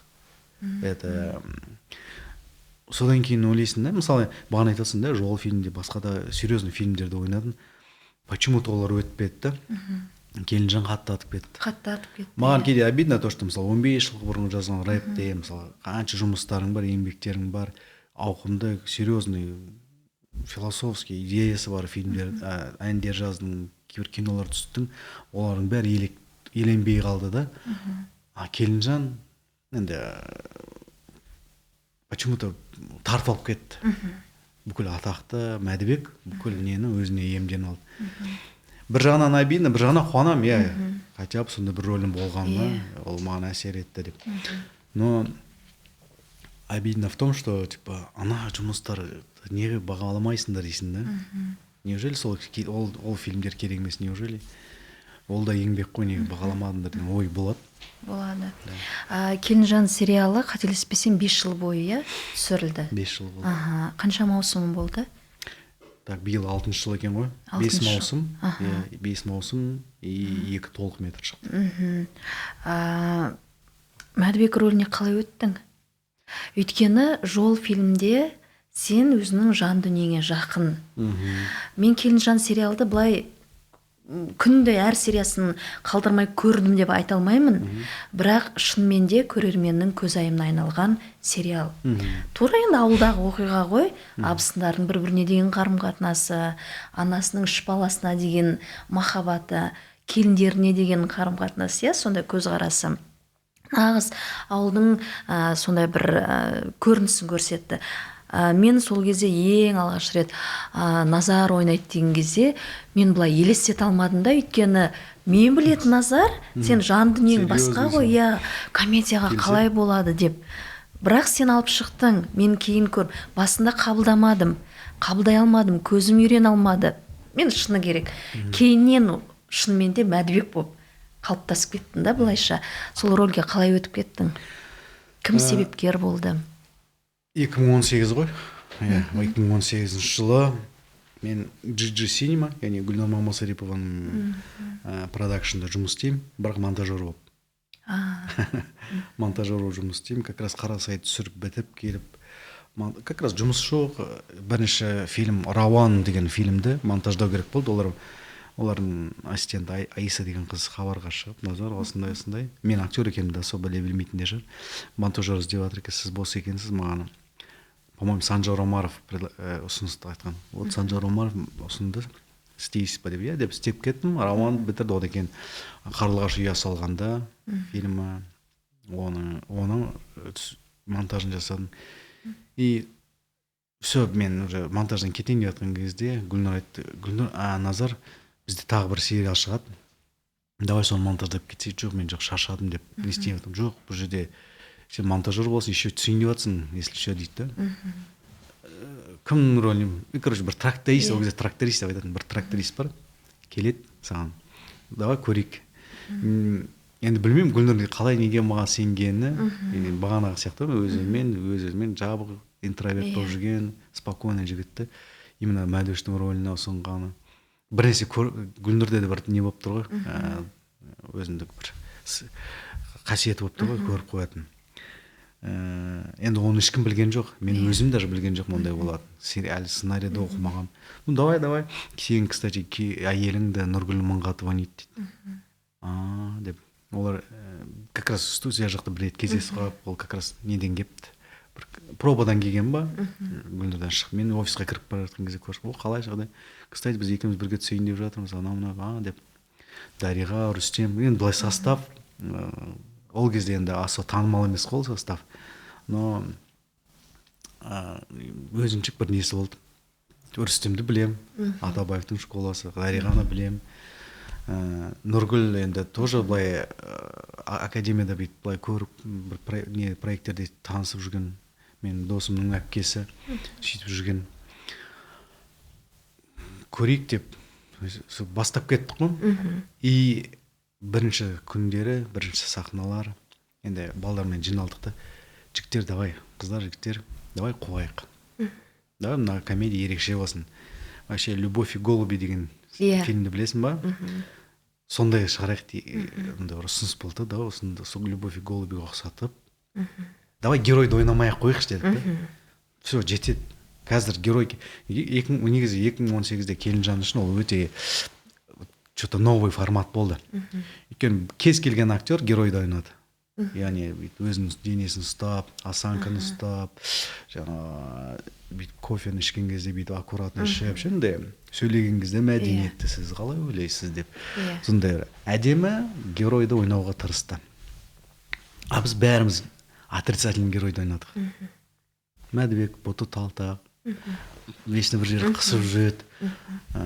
Нұргүл жырыңдап қалған, жыбырлақ. Дариға андай буча, ұрсат, ұрысқақ, екеуін бүйтіп ұстайды. рүстем қол бет қойған, қолда портфель ұстаған, қол несі костюм өзінен ұзын деген сияқты. Қарап тұрсақ біз геройды ойнап жүрген жоқпыз. Ақсақ тоқсақ әйтеуір қисайып қалған геройларды единственный бұл жерде әдемі болып жүрген, соны әдемілеп жүрген әкім Дәулетпен Сара, Асылым мен Асқардың ролындағы кейіпкерлер. В итоге осындай күтпеген жағдай. Мен монтажын жасап отырмын ғой. Съемкаға барам, съемкадан кейін келемін де жұмыс үйде отырып, менің ассистентім бар. Ол черновой рыбасын жинап қояды, синхрон жасап, мен келемін де монтировать етемін, музыкаларды қоямын. И сол кезде Дос Мұқасан музыкасын қоямын деп шештім почему-то. Мен өзім фанатым да Дос Мұқасанның. Соның пластинкасынан алынған өлеңдерін бәрін қойып қарасам, Келінжан что-то необычное. И что-то не то, маған жат ана формат. Түсіне алмаймын ананы. Актерларға айтам, кажется, лажа болады деймін ғой. Хотя не знаю деймін. Андай екі ойдамын да. Давайте сендерді көрсетемін деймін да. Үйге шақырам. Сол ауылдамыз бәріміз, Келінжан түсіп, бір выходной болып қалды. Бәрі пакет бір нәрселерін соқ-поқ, чипсыларын алып келіп, апа бар, Дариға бар, Айса. Бәріміз отырмыз да, мен жатып жүрген бөлмеде компьютерді қойып, светті өшіріп қойып қараймыз. И ана жерде ха-ха, хи-хи, ана жерде жыртылыс, бәрі бір-бірімен күліп жатыр. Мен қарап отырмын аларға. Енді маған сырттай солай түсінемін де, қалай өтіп жатқан. И қараймын да, мен айтам, кажется, народный фильм болады деймін ғой. Что-то есть.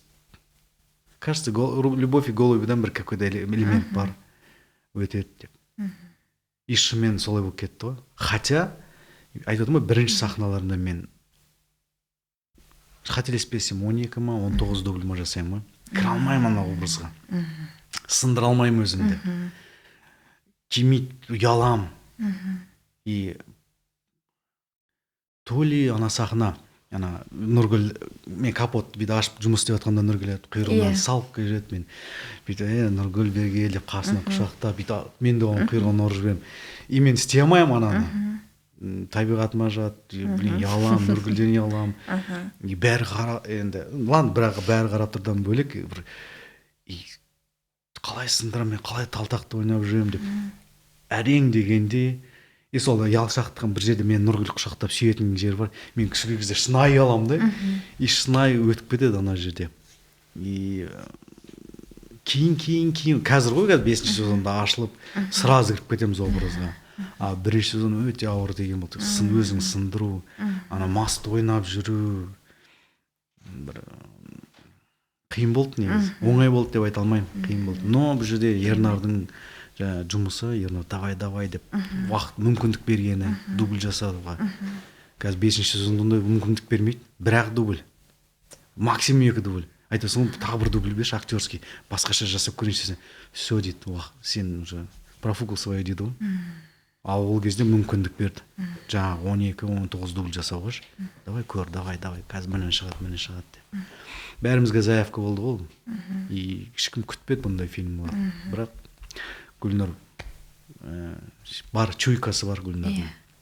Команда жинап осындай сценарий сол кездегі нені шығарған. Мне кажется, ол да бір тарихта қалатын дүние деп ойлаймын. Қазір егерде 5-ші сезонды түсірмей, вообще тоқтатып, бір 5-10 жылдан кейін қайттан сол Келінжанды актерларын жинап бір хард кезін түсіретін болса, бір ерекше сезімде болады. Өйткені бұл шынымен де қалып қалды, классика болып қалды сияқты өзінде. Осы бір рөлдерді сомдаған кезде, баяғыда театрда жұмыс істегенде ағай айтушы еді ғой, эмоциональная память деген. Сен бір рөлді шығару үшін өзіңнің өміріңде ма, біреудің өміріндегі көз алдында қалып қалған сол әсерді шақыруың керексің. Қандай әдістерді қолданасың көбінесе рөл ойнағанда? Енді әртістерді деп айта алмаймын. Мысалы, Мәдібекте мен ішіп алған кездерін мен әкемді есіме түсіремін да, әкемді. Енді негізі әкем ішіп алған кезде вообще негізі комедия ғой негізі. Күлетіміз әкем ішіп алған кезде. Түрі, деп жүргендегі бір қылықтары. Біз енді бала болып жүрген кезде, 90 жылдарда кез келген адамның әкесі ішті ғой негізі. Бәріміздің әкеміз ішті. Концерттерді көрдік қой неше түрлі, ой. И біздің батяның концерті ерекше болатын. біз кейде арасында іш пысқаннан ба ол кезде сондай ғой, іш пысқан кезде любой нәрседен ойын тауып аласың. Ойыншық жоқтықтан бір ойыншықты 1000 ғасыр ойнайсың демекші. Әкемізбен ойнаймыз ғой. Ішіп алған кезде салса. Яғни біз Аслан екеуміз, інім екеуміз мамамның халатын киіп аламыз да. Орамал тағып аламыз, мамам боламыз да, мама батя ұйықтап жатқан кезде келеміз да, әй, маманың дауысын шығарамыз. Әй, албасты, неғып жатсың деп басын бір кетіп қалып. И потом батя ойнайды, артынан бізді көреді да. Қазір мен сенің жанын шығамын да тұр, біз дейді, короче. Біз тез шешінеміз де жата қаламыз, короче. Мамаң қайда дейді. Білмеймін деп, бар қарай. Сол кезде комедияны, сол кезде уже актерді ойнап жүрміз ғой біз, інім екеуміз. Кейбір кездер болды, батя ішіп жатқан кезде андай подляналар жасаймыз, короче. И сол нәрсені білмеймін, қатты жаныма жақын болды. Мәдібекті почему-то әкеме ұқсатуға тырыстым. Полностью емес, енді ішіп алған кездегі қылықтарын мен әкеме ұқсаттым. Содан ұрлап алдым да? Ұрлап алдым. Аяғымның қисықтығы маған негізі бүйтіп айтатын. Сен аяғың қисық маймақ деп айтатын. Негізі өмірде кішкене бір маймақтығым бар. Қатты емес. Енді бұтым талтып бір қазақилық бар да, как будто атта көп отыра берген, бұты талтайып қалған сияқты. Бар. Но мен оны утрировать етіп, одан сайын күшейтіп жібердім да, Мәдібекке одан сайын қосып жібердім. Мә сендерге маймақ дейтіндер ғой. Мен сендерге көрсетейін деп, андай ішкі протестімен қосып жібердім. Дене қаси беретінді почему-то білмеймін, андай бір кеп қалды. Ол неден, нервтан келді. Кейде бір текст есіңе түсіре алмай жатқан кезде ана ойнатып жібересің да, ана көзіңде негізі айтып тұр, сен текстті ұмытып қалған көрініп қалады. Соны көрініп қалмас үшін зрительдің вниманиясын қолыма беремін да, қасып тұрған кезде ана текстің есіме түсіріп аламын, сосын артық айтып жіберемін. Содан шықты ол нәрсеш. Демек, ақырындап осындай дүниелер келді. Ана жақтан детальдар қосылды ғой негізі. Жақсы. Назар, әр адамның өзінің бір принциптері болады ғой, сол өзінің принципіне қарсы шыққан кездерің болды ма? Бір әрекетпен бе, мен білмеймін. Именно өнер саласында ма? Иә, өнер саласында болсын, өмірде болсын. Иә. Болды ма, қандай? Болды. Енді мысалы мен қара, өзім келінжанды су жүрген кезде намаз оқимын, ішпеймін. Бірақ алқашты ойлап жүрмін. Нұргүлмен жаңа бір сәттерде қолым жұмсаған кездер болды да. Енді өнер деп қарап, ол нәрседегі көзімді жұмып, өз принципімді аттап кеттім. Сондай моменттер болды.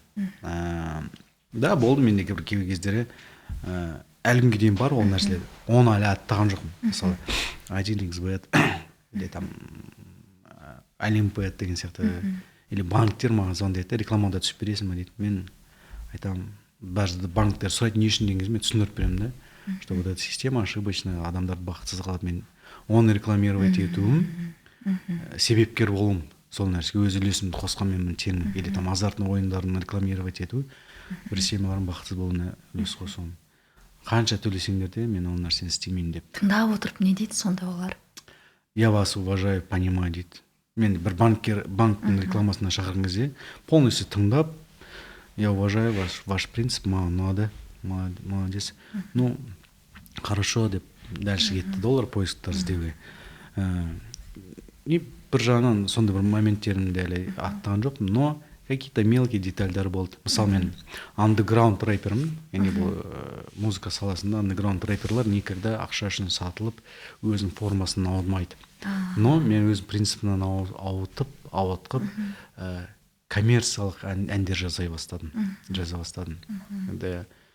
Енді прям толық коммерческий әндер деп айта алмаймын. Сол сөз, сол ой қалды, бірақ звучание кішкене өзгерді. Осындай моменттерде принциптарымды аттап кеткен кездер болды. Рэп демекші дәстүр фильмі. Енді саундтрегінде ерлер даласы ма? Дала ерлері. Енді осы саундтректі саған ұсыныс тастаған кезде алдымен дәстүр фильмінің сценариймен таныс боласың ғой. Қандай фильмге мен саундтрек жасаймын, не айтамын деген сияқты. Несімен қызықтырды? Бас салып жаза бермейтін шығарсың, таңдау болады, ұнайды, ұнағаннан кейін жазасың. Әлде қалай? Біз даже фильмді көрдік қой. Саундтрек клип түсіретін алдында фильмді бір қарап шықты. Райым екеуміз келдік, Кука бізге ноутбугын ашты, но пока әлі черновой варианты, без покраски, кейбір эффекттер жоқ, мысалы деген сияқты. Біз қарап шықтық, даже кім айтады, Райымның айтуы бойынша өзі толқып қалған кездер болған. Сол күндер ұйықтай алмай бір елестер келіп, бір необычный сезімде болған. Енді қатты әсерленген болып тұр ғой. Енді именно жын темасы маған қатты жақын. Өзім кейбір достарымды емдеуге апарғам, ол нәрселер мен жақын болған екен. Андай қорқыныш, андай бір үрей болған жоқ та. Но в целом ұнады. Единственный бірінші драфт, яғни клипқа деген идея ұнамай қалды бізге басында. Біз бірден айттық, мынандай идея болатын болса, біз оның қарсымыз, бұндай идеяны түсіргіміз келмейді. Мысалы, қандай идея? Қазір есімде жоқ, кішкене феминизмнің идеологиясын қолдау мәселесінде әйелдердің, енді қазір феминизм идеологиясы қатты өрбіп жатыр ғой. Феминизм идеологиясын қатты агитировать етеді. Даже ойлаймын, кейде сырттан финансирование бар бұл феминизм идеологиясын қолдауда. Жаман деп айтпаймын, әйелдердің құқығын қорғау керек, бірақ феминизм идеологиясыз. Яғни маған мысалы Қайраттың, желтоқсанға шыққан Қайраттың идеологиясы ұнайды да. Мен бір қазақтың қызын осында қинап жатыр деп естіген кезде мен бәрін тастадым да шықтым. Сосында еркектерді ояту керек, бірақ феминизм идеологиясымен емес. Қайта келетін болсақ, сол жерде сондай бір феминизмнің бір элементтерін көріп қалдық та, Кука біз мынандай нәрсені қаламаймыз, давай былай басқаша жасап көрейікші деп. И Кука айтты да, маған бір күн беріңдер, ертең мен басқа сценарий алып келемін деп. 2 сценарий алып келді. Екіншісі осы біздің түсірген клипіміздағы идея ғой. Бірден ұнады бізге. Ерекше, сол дәстүрдің несіне, жанрына келеді. И кентавры боласын деген кезде мен вообще бүйтіп ойланып қалдым, бұндай клип әлі болған жоқ. СНГ бойынша даже болмаған шығар, ондай әлі көрмеппін кентавр болып ойнаған. И қуана келісіп, атыр көтір 2-3 күнде ма? Түсіріп тастады ғой, 3 күндік съемкада. Демек, дәстүр фильмі әсер етті ғой өзіңе? Әсер етті, иә. Әсер еткенде ұнады. Қатты ұнады фильм. Жанровый фильм болғандығы ұнады. Өйткені бізде ол ұнаумен бөлек кассаны жинаған кезде мен мойындадым. Өйткені енді Кука молодец, негізі ол инструменттерін бәрін қолданып, дұрыс қолдана білді да. Дұрыс маркетинг, дұрыс пиар жасады. Андай форматты өткізе алды. Еще касса жинады. И анау емес топовый фильмдердің несін өзі аттап кетті да. И бұл барлық киношниктарға вызов болды. Оказывается, болады екен ғой басқа формадағы фильмдер, басқа жанрдағы фильмдер жасауға деп. Молодец, и отдельный респект осы үшін. Жақсы. Әр адамның бұл өмірге келген кезде өзінің бір миссиясы болады деп естейтінмін. Өзінің миссияңды білесің бе? Таба алдың ба? Жалпы миссия дегенді қалай түсінесің? Бары миссиям. Негізі миссия деген сөз, миссионерлік, миссия дейді ғой.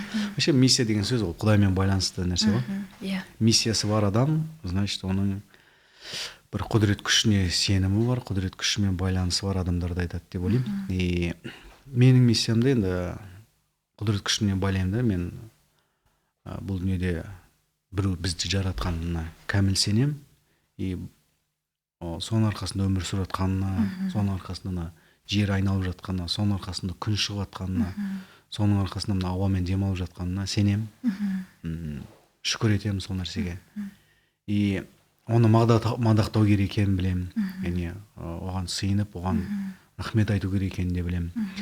И бұл өмірде маған оның өмір беріп, әкеше беріп, өмір балашаға беріп, таңдау еркіндігін берген білем. Бәрі өзім қалай таңдаймын, солай болады. Мен қалайым ба бүгін келдім. Қаламасам келмей қой. Мен ешкім заставлять еткен жоқ. Алла Тағала маған еркіндік бергенін білем. И соңғы мәселесі, сол таңдаған нәрселеріме сай, ертең сол жауап беретінін де білем да. И ертең есеп болатынын білем. Соған сәйкес менде бір миссия пайда болады. Яғни адамды түсінік жетелейді дейді ғой. Бұл өмірде адамды кез келген адамды түсінік жетелейді. Менде қандай түсінік бар, сол түсінікке сәйкес өмір сүреді. Бір актер болады, анау болады, мынандай болады, ұрлықшы болады. Бұл өмірде біреулер кайфовать етіп қалу керек дейді, қысқа ғұмырда анау мынау. Әркімнің өзінің бір түйіп алған түсінігі бар. И мен ойым бұл өмірде жақсылық жасап, қолдан келгенше қолдан келген неге қандай жақсылық жасай аласың, жақсылықта жарысу, үздік болу. Өйткені мен білемін да, қазір мен өзімді 70-дегі 80-дегі назар деп елестетсем, қандай состояниеда боламын деп ойлаймын да. Уже өлім жақындап қалды, өлім есігін ашам, өмірмен қоштасам деген сәтте болсам, мені бірінші өкініш жайлайтын еді. Бірінші менде өкініш сезім пайда болатын еді. Білейін, мен өмірімде 80 жылымды құр кетіріп алдым ғой. Неге мен нан істеп қалмадым? Мен жас кезімде неге нан істеп қалмадым деп өкінбей үшін қазір жақсылықта жарысуға тырысамын, қолдан келгенше барынша. Яғни ізгілікке шақыратын әндер жазым, мен әндер жинағым бәрі ізгілікке шақыру, жақсылыққа шақыру, сол арқылы бір адамды болсын құтқарып қалу. Яғни оның жемісі беріп жатыр. Аз болса да кейбір адамдар жаңағы қылмыс жасауынан тоқтатқан, қиындық кезде сабырлыққа шақырған деген сияқты. Значит, мен бір какой-то миссиямды алып жүрмін. И музыка мәселесінде. Енді өмірде достарым арасында жаңа ізгілікке шақырып, өзімді мысалы 40-қа келсем де спортты тоқтатпай, оларға үлгі көрсеткім келіп ше. Оларға бір басқаша да өмір сүруге болатынын көрсетіп, арқылы шақыру деген сияқты. Өзім жақсы деп білген нәрсені бірге жаман жақсы деп көрсеткім келеді. И бұл да бір миссиямның бір бөлігі деп ойлаймын да. И ол әлі тоқтамайды деп ойлаймын. Егер мысалы жағдайың нормально жақсы жақсартып алған кезде, жаңағы сияқты человек маски сияқты, или мысалы әлемдік деңгейде опыттағы актерларды қарайтын болсақ, гуман ғой, страшно. Біреулер бір Африкаға көп жәрдем беріп жатады, біреулер балдар үйіне беріп жатады, біреулер жаңағы өртеніп кеткен ағаштарды қайта отырғызып жатады деген сияқты. Бұл да бір миссияның бір бөлігі, неге болмасқа. И оған да ниет қылу керек та, сондай жасаймын деген. Болады деп ойлаймын. Осы біздің қоғамда өзің үшін, сен үшін өзекті мәселе қандай?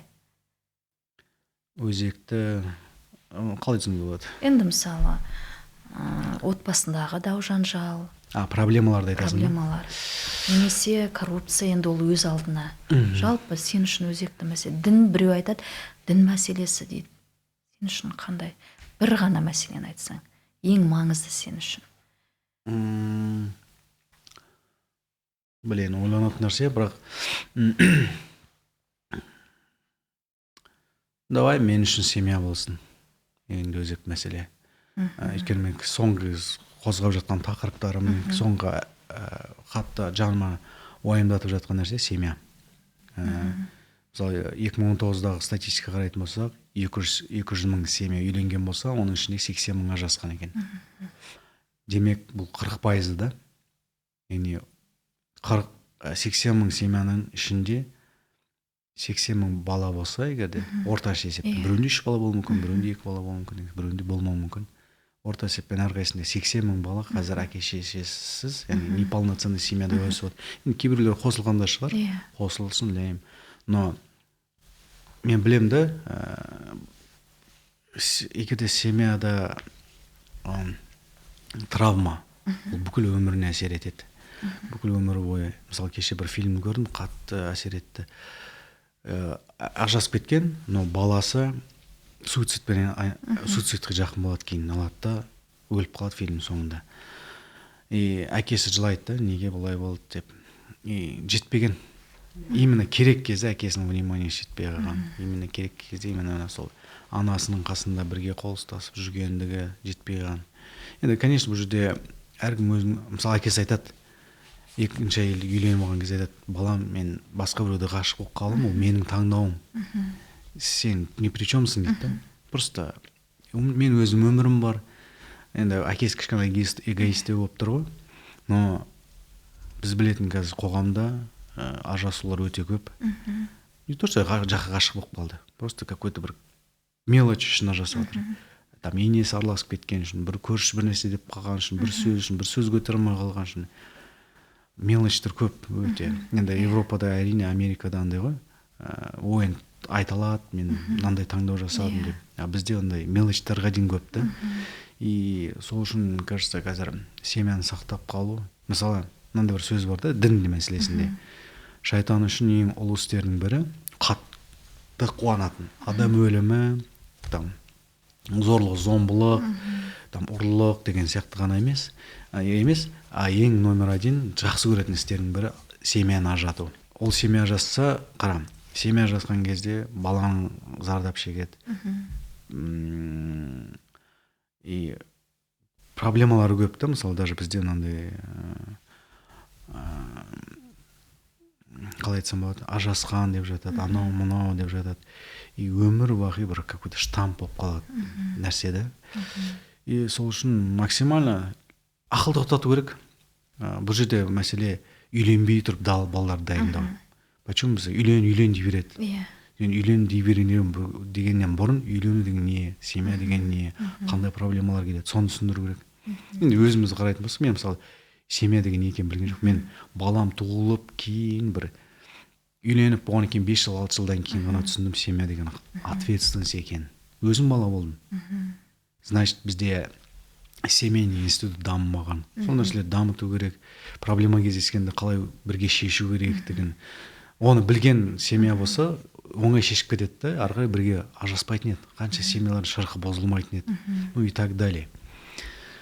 И мен үшін бірінші мемлекетті түсірмей тұрып, бірінші отбасында өзіміз түсіре бастым. Отбасы біздің бірінші мемлекетіміз ғой.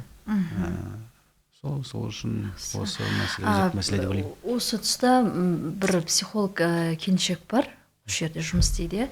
Сол кезде айтады, қазіргі жастар неге ажырасу мәселесі өте көп. Жастар бір-біріне үйленбес үшін алдымен екеуі де бірдей психологтың алдына бару керек. Мынандай семья құрмас бұрын. Сондай адамдар болған екен, кәдімгідей 1 жылдай қыз бен жігіт болып жүріп, бір-бірін жақсы көріп, психологқа барғанда екеуіне тапсырма береді ғой. Екеуіне де бірдей сұрақ қояды. Сол кезде олар бір-бірін тани бастаған екен да, екеуі екі жаққа кеткен. Анау қыз басқа жар таңдады, жігіт басқа қызға үйленді. Бірақ кейін екеуі де рахметтерін айтқан екен. Осы ажырасудың алдын ала жаңа несін сақтап қалыңыз, біз бір-бірімізді психолог арқылы біле бастадық. Негізі психологсыз да оны шешуге болады. Қалай? Психолог ол мост қой, мостик. Яғни екеуінің арасында священник сияқты ғой, короче. Или там, не знаю, бір судья или мұғалім. Екеуі бір-біріне ашық айта алу үшін мына мостикті қолданады. Былай жеке қалғанда айта алмайды, ұялады. Жасырады, изначально жасырып келген, изначально танысқан кезде уже маскамен болған, кейін поздно ашуға.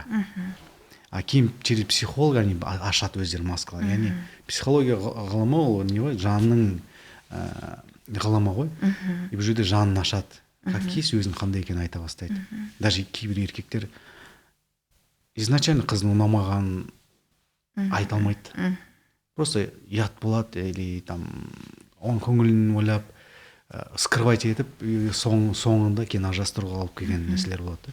Изначально ашық болу керек деп ойлаймын. Изначально қандай екенін көрсет. Приколист, комедиан. Ойнама ешкімді. Ойнама сен бай семьяда өскеніңді. Зачем? Как есть. Осындай қарапайым семьяда өстің. Қарапайым мектепте оқыдың, қарапайым нан жеп өстің. Сенің приколдарың саздан сезімде қарапайым екенін көрсет. И так далее, да. И помимо психология, енді бұл факторлар көп негізі, помимо психология, сенім мәселесі бар ғой, тоже қатты влиять етеді. Ұстаным, өмірлік бағыттарың, енді негізі көңіл жараспай қалу, это норма. Яғни бағыттарың бір болмай қалу. Ұстанымдарың бір болса, изначально, цельдарың бір болса, мне кажется, любой семья бірге до конца өмір сүре алады. Өйткені факторлар көп, себеп көп кездесе береді. То анау ұнамай қалады, то мынау ұнамай қалады, то фигурасы ұнамай қалады, то тамақ істеген ұнамай қалады. Мұның бәрі әшейін просто причиналар. Егер основной миссияң, основной сенімің, основной бағытың, ұстаның бір болатын болса, сен ол нәрселерге көз жұма саласың.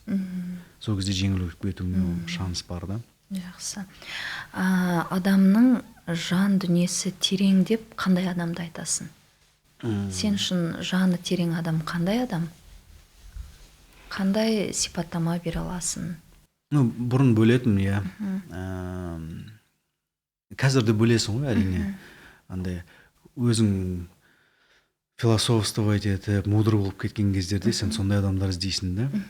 приземленный болған кезінде сен оған қарамайсың. Мысалы, кез келген адамның жаны терең ғой. Кез келген адамның өзінше. Алла Тағала оны жаратты ма, Алла Тағала сені қалай жақсы көрсе, оны да солай жақсы көреді. Назарбаевты қалай жақсы көрсе, там, не знаю, Атабаевты да солай жақсы көреді. Алла Тағала бөліп жармайды, бәрі бірдей, бәріне сен бір анадан туған бала бәріне бірдей қарайды, махаббат ерекше. Бұл арасында біреулер ерекшеленуі мүмкін, өйткені біреу ақылды, біреу дана болады. А былай в целом бәрін бірдей жақсы көреді. Сол сияқты ғой, адам бәрі бірдей, әркімнің өзіндік глубинасы бар, әркімнің өзінің өткен жолы бар. И бұл жерде тек қана ерекшеленетін жаңағы ерекше бір даналық болады деп ойлаймын. Или бір күнәһар болуы мүмкін, всю дорогу күнә жасап жүріп, бір поступкіға оның соңғы несін айқын көрсетеді, что ниеті таза болғандығы. Бұл жерде біле алмайсың негізі, Құдай ғана біледі ғой. Әркімнің қандай дәрежеде екенін Құдай біледі. Енді для меня ондай адамдар бар, жаны терең, яғни өзіме енді әкем бермеген әкелік бір орны бар, ағам болмаған ғой, ағалық орны бар, сондай жігіттер бар. Өзіме сондай жаны жақын, олармен бір о высоком сөйлесе аламыз, кейбір тақырыптарды талқылай аламыз. И сондай жігіттерді мен жаны терең деп санаймын. Ну, не все, конечно. Кейбір ортада отырасың, сен 4-5 сағат уақытыңды өлтіруі мүмкін, мысалы ше. Там баняда или там кафеде, ресторанда отырасың, бірақ не о чем сөйлесесің де, ана 4 сағатың зая кеткенін түсініп үйге қайтып келесің де, бір настроение болмай қайтады да. Кейбір жігіттермен отырасың, ана жерде баня болмауы мүмкін, ресторан болмауы мүмкін, просто қара шай мен қара нан, просто отырып әшейін кездесіп қалып, или машинада отырып әңгімелескен, бір высоком әңгімелесесің де, вот сондай жігіттер жаны терең. Енді оларды атамай ақ қояйын, ол ешкімге қызық емес деп ойлаймын. Ондай жігіттер әрқайсысында бар. Сәкен марқұм достарың болды. Ең алғаш қазасын естігенде қандай күйде болдың? Мен ол сұрақты қойып отырған себебім, менің марқұм жездем осыдан міне 3-ші жылға аяқ басып жатыр, қайтыс болып кеткен. Үлкен әпкем, семьяда енді үшеуміз ғой, сол әпкем 40-тың ішінде жесір болып қалды ғой енді, бір қызыменен. Сонда ол жездем жаңағыдай маған өте әке сияқты болып кеткен, әкем сияқты болып кеткен, жоғалтқан кезде мен кәдімгідей бір қанатым мынандай сынғандай болдым да. Енді отбасылық жағдайларға байланысты өзімде кішкене бір күйзеліс, стресс болған кезде, жоғалтып алған кезде мен үстіме бір су құйғандай күйде болдым. Енді ауырды ол кісі. И менде Құдайға деген сондай көп сұрақтар болды. Неге дәл осы сәтте мен кішкене есімді жиғанша жездемді алып кеттің деген сияқты, иә? И Сәкен достарың болды, бірге ән жаздырдыңдар. Ол да рэп айтатын, иә? Қателеспесем. Біздің рэптің бәрін музыкасын, клипін жазатын. Қандай сезімде болдың? Сондай бір кішкене реніш болды ма өмірге деген? Өмірге реніш жоқ. Мен осы күнге дейін 5 досымды жерледім. Оның ішінде 2 кластасым, Сәкен бар, Алпыс, Әскер, Сәкен, Жандос, Рус. Енді тағы да достарым бар ғой, бірақ тығыз араласатын достарым ішінде осы 5-еуін жерледім. Кейбір параллельный класста оқыған, универде оқыған балдарды жерледік. И енді әпкелерімді, жезделерімді менде болған онда оқылар. Мен суыққанды қараймын. И бұл өмірдің шындығы деп қараймын. Яғни бұл өмірдің шындығы негізі оның жалған екендігі дейді ғой. И ақты ақ, қараны қара деп қабылдаймын да. Өмір бар, өлім бар. Кімге қашан келетін белгісіз. Осы Сәкеннің тағдыры сондай болып жазылды, солай кетті. И өлім ол жас, кәрі, ой анаған күте тұрайық, жағдай үйін салып алсын, мынау аяққа тұрып алсын, или мынау өссін деп қарамайды ғой. И мен оны да соны қабылдаймын да. И менің де қашан кететін белгісіз, сол үшін дайын жүруімге, сол үшін любой моментте кетіп қалатындай болсаң, значит жақсылықты қазір жасау керек. Қартайғанда жасаймын. Өйткені қартайған кездегі жасаған жақсылықтың нұры бір шамның майындай дейді. Жас кезінде жасаған жақсылықтың нұры күннің сәулесіндей нұр дейді. Екеуі екі бөлек. Бака жас кезде жасап қалу керек. И Сәкен қайтыс болған кезде ауыр болды маған. Мен звоноктың түндегі сағат 2-де келген, өйткені сол состояние мен өзім болдым, площадьта болдым. почтан қайтып келдім, бүкіл состоянием халықты көрдім, халық қандай состояние болған. Қорықпай шықтың ба? Несіне қорқам? Несіне қорқам? Во-вторых, мен азаматтық борышым болды, мен ол жақта шыққан кезде бір митингке шығып, ойбай деп халықты қол. Мен вообще митингке қарсымын, өйткені осыған дейін талай митингте болдым, оның нәтижесі болатынын түсіндім. Митинг ол біреудің саясатына ықпал ететін нәрсе екенін түсіндім. Ол бізге халыққа ешқашан әсер етпейді. Митингте жақсылық жоқ, точно, соны білем. Өзіме ол сенім, оған отдельный тақырып керек. И мен балдар жүр деген кезде мен айтамын, жігіттер керек емес, ол вообще керек әсер бізге ешқандай проблеманы шешпейді деймін да. Сен бірінші анау митингті қайтесің, анау шарбағыңды түзесейші деймін да оларға.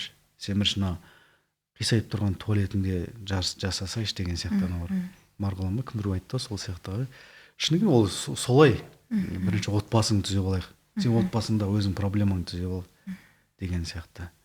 Ол екінші стадия көршіңде анау мына итаға мемлекетке жететін кезде, когда мемлекет басында отырасың, сол кезде сен жаса темаларды. Мен мемлекет басында отырған көкелердің міндеті ғой, оның проблемасын шешу.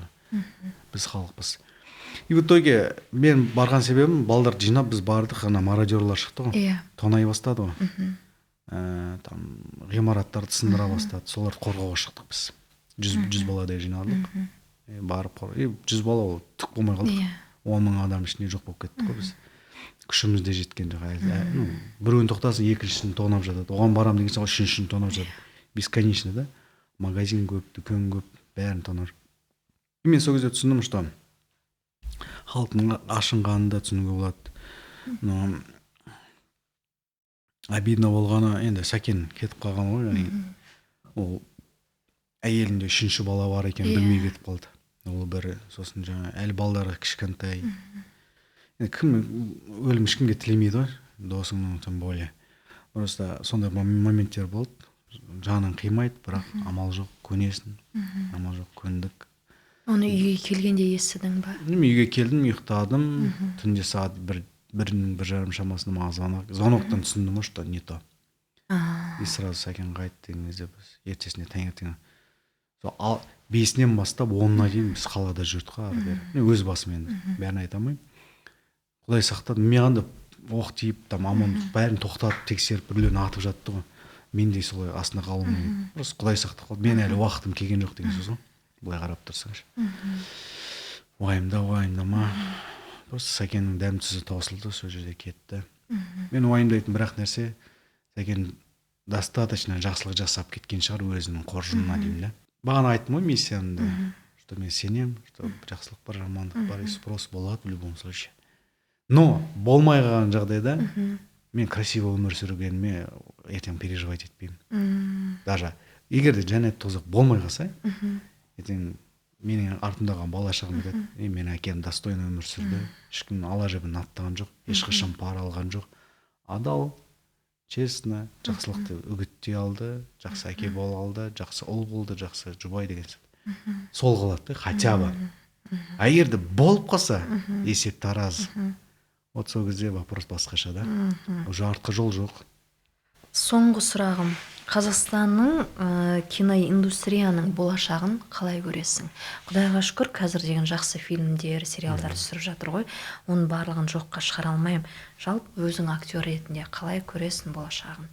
Бұйыртса, біздің қазақтың кинолары әлі әлемдік деңгейге шығады. Әлемдік деңгейге шығып, дүрсіл күндіретін сәт болады әлі. Біз енді бастап келе жатырмыз, енді үйреніп келе жатырмыз. Тез үйреніп келе жатырмыз. Все хорошо, өйткені кейбір мемлекеттерде мысалы дамымаған әлі. Көрші мемлекеттерде кино әлі сол бәсеңдеп келе жатыр да. Біз керек болса Голливуд бір жетіп аламыз бір 10-20 жылда. Мүмкін одан да қысқа шығар, но ол сәт, ол күнде алыс емес. Актерларымыз да кем ойнамайды. Просто әлі ондай сценарий жоқ әлі бізде. Әлі ондай техникалар жоқ бізде, әлі ондай опыт жоқ, да. Но бір сәті келген кезде біз әлемдік деңгейде Оскар ала алатындай, әлемдік жаңа.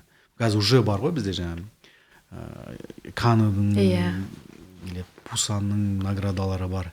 Оскар ғана жоқ. Ол да алыс емес деп ойлаймын. Жақсы. Жақын.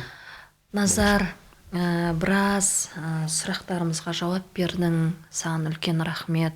Алтын уақытыңды бөліп, сөзімді жерге тастамай, білетініңді білем деп айтасың, білмейтініңді оныңды айтасың, ақта қараны қара деп. Сен мен үшін бүгінгі бағдарламаның атауы да дара тұлға ғой. Мен үшін сен дара тұлғасың. Өзіңдік ойың бар, шыншылдығың бар, әділеттілігің бар. Адам ретінде, актер ретінде мен сені өте қатты бағалаймын. Сондықтан Назар Медианың атынан осындай кішігірім сыйлығымыз қос үйден құр шықпа дейді ғой. Бұл да енді жұмысымыз екінші үй ғой кәдімгідей. Спонсор дейсің ғой. Иә. Сондықтан рахмет үлкен. Рахмет. Үйіңе барып, жұбайыңмен шай ішіп. Осы үйге жете алмай қалады-ау деген ой, қорқыныш бар. Енді оны өзің шешесің. Енді қандай өзіңнің Тоқалдар ой бар тілегің ғой. бар? Қойшы. Қандай өзіңнің ой тілегің бар? Кімге? Бізге. Сіздерге ма или халыққа ма? Халыққа болсын, жалпы. Енді тілек айту да қорқынышты екен деп. Қазақ өнері дами берсін. Именно енді дамудың түрлері көп қой. Ағарту жолында дамысын деп ойлаймын. Өйткені қирату жолында дамып кететін болса, ол қорқынышты.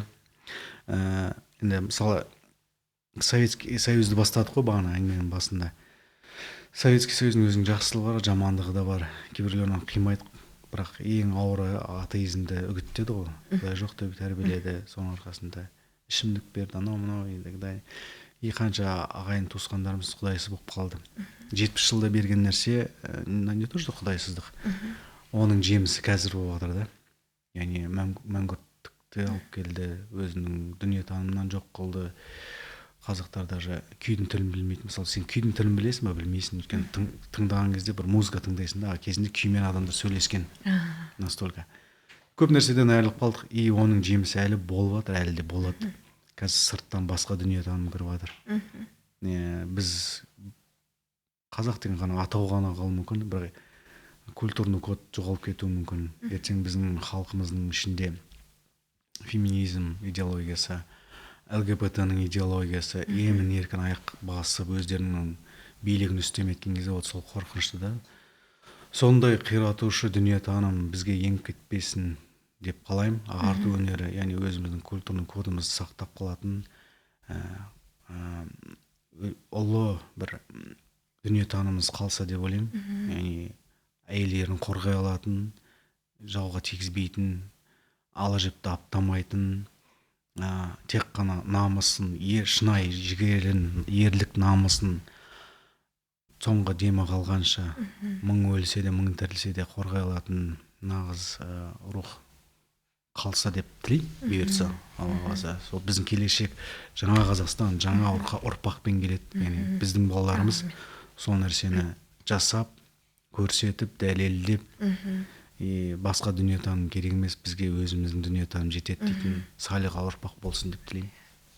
Әумин айтқаның келсін. Құрметті көрермен, осымен біздің Дара тұлға бағдарламасы аяқталды. Келесі кездескенше сау саламатта болыңдар.